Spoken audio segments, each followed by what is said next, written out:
du Conseil supérieur de la magistrature ne doit plus revenir au chef de l'État. Moi, Babacar, cette histoire-là, je la trouve curieuse. Curieuse à divers points de vue. L'UMS organise un séminaire pour parler de l'indépendance de la justice. Dans les invitations, l'UMS dit que le contexte, l'actualité impose qu'on parle de la justice. Quelle actualité? L'affaire Ousmane Sonko. C'est ça l'actualité? Est-ce que l'UMS doit tenir ses séminaires au gré de l'actualité? Pour moi, une réflexion professionnelle, une réflexion sur des questions aussi fondamentales et majeures doivent être faites dans un climat de sérénité, de paix, de tranquillité. J'ai été gêné de voir que c'est l'actualité qui a déterminé l'agenda de l'UMS. Mais j'ai encore plus gêné pour autre chose. Le thème, c'est quoi? L'indépendance de la justice. Le séminaire est organisé le jour même de l'apparition du livre, ou la veille de l'apparition du livre du président de l'UMS, Souleymane Teliko, portant sur le même thème. Ça ne vous paraît pas curieux, ça?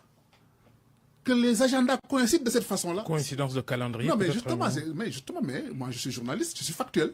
J'ai constaté cette coïncidence-là troublante. Autre coïncidence troublante. Ce même thème. En décembre 2017, sous la présidence de Souleymane Teliko, l'UMS a organisé le même séminaire avec les mêmes conclusions. Un groupe de travail sur le même thème.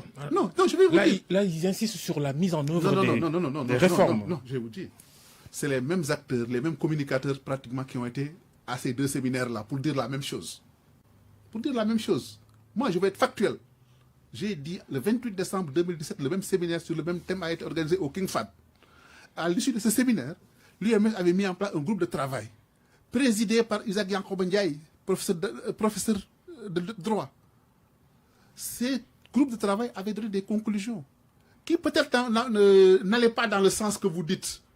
Parce qu'effectivement, Souleymane Teliko préconise que le Conseil supérieur de la magistrature ne soit pas présidé par le président de la République. Le groupe de travail disait autre chose dans la majorité de ses compositions. Peut-être que ça n'a pas arrangé Souleymane Teliko, peut-être, ou d'autres membres de l'UMS. Pourquoi on organise dans le même thème pour en arriver à cette conclusion-là? Moi, je vous pose... Les choses sont dynamiques aussi. Non, je veux dire que j'ai des préoccupations par rapport